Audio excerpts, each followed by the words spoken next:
Welcome to What the Tech. We're the show that cuts right through the hype to give you the hard-hitting commentary on the biggest stories in tech. And today, we've got a massive story for you.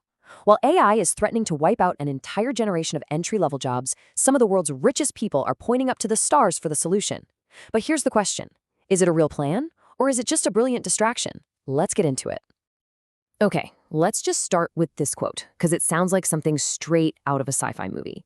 This is from OpenAI CEO Sam Altman. I mean, he's painting this picture, right? Just a little over a decade from now, your college degree could be a ticket to a spaceship. It's an incredibly bold, super captivating vision, but it's also being pitched as the answer to a very real, very urgent problem that's happening right now, right here on Earth. And that problem? It's the AI job crisis. You've got a whole generation of young people who are just trying to get their start, and it feels like the career ladder is literally being yanked out from under them. You know, this isn't some far-off futuristic threat. This is happening today. And look, this isn't just a feeling, okay? It's not anecdotal. We've got the data. A recent study from Stanford just confirmed it. AI is hitting entry-level workers the hardest. So, with the front door to so many careers basically slamming shut, where are the biggest names in tech telling us to look? You guessed it. A few 100 million miles away. And that, right there, brings us to the main event, what I'm calling the billionaire space pitch. The core idea is that while Earth's job market is shrinking, the real opportunity, the real growth, is happening off-planet. It's a pretty dazzling solution, and it's being offered up by a trio of tech's biggest titans. So first up, you've got Sam Altman again. He's not just talking about any old jobs. He's promising super well-paid, super interesting careers exploring the solar system.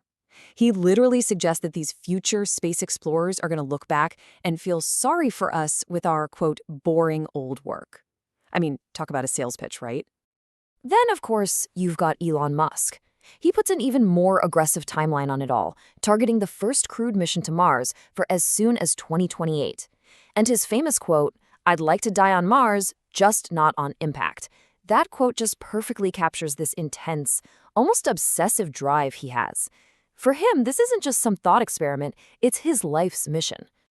And to round out this power trio, you have Jeff Bezos.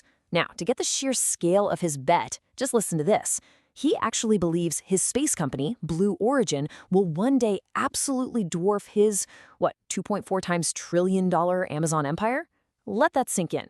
When a guy who built one of the most valuable companies in history says his next thing is going to be even bigger, well, people tend to listen. So, you've got this incredibly powerful, really compelling vision from three of the most influential people on the entire planet. But this is where we at What the Tech have to hit the brakes and ask the real question. Is this a genuine solution for the millions of young people who are facing a totally uncertain job market? Or is it something else entirely? All right, this is where the gloves come off. We are done with the aspirational quotes and the big, shiny visions. It's time for a hard reality check.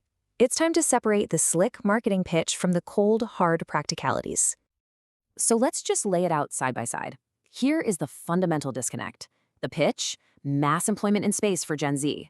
The reality, these are going to be elite, highly specialized roles for a tiny, tiny handful of people. They're selling you a fix for the job crisis here on Earth, but what is it really? It's a massive, super convenient distraction from urgent problems we could and should be solving right now.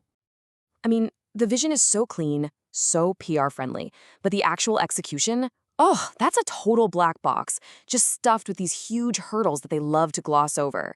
We're talking about decades of investment that isn't even secured yet. There are no real plans for the basics, like life support or governance or supply chains.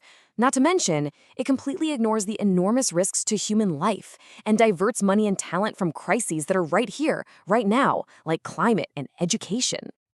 Okay. So if this isn't a real practical plan for jobs, what in the world is it? To figure that out, you gotta decode the playbook they're running, because this is less about an actual plan and a whole lot more about a performance. It's actually a pretty simple 3-step playbook. Let me break it down for you. Step 1 is problem reframing. Don't talk about the damage AI is doing to jobs now, talk about the amazing jobs in space later. Step 2 is the halo effect. Because these guys are seen as visionary geniuses, their vague, aspirational quotes get treated like they're concrete plans. And step 3, this is the really clever part, the feedback loop. They frame the very technology causing the problem, AI, as the hero that's going to enable this futuristic solution. It's a neat trick. See, once you see the playbook, the real mission behind this whole narrative starts to become crystal clear. And believe me, it's not about finding jobs for a bunch of displaced college graduates. No, it's about something way more strategic.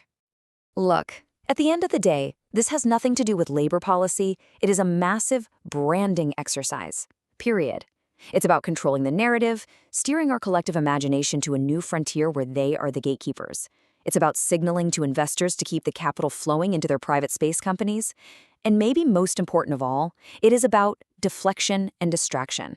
Anything to avoid the hard conversations we need to be having about AI regulation and its real impact here on Earth.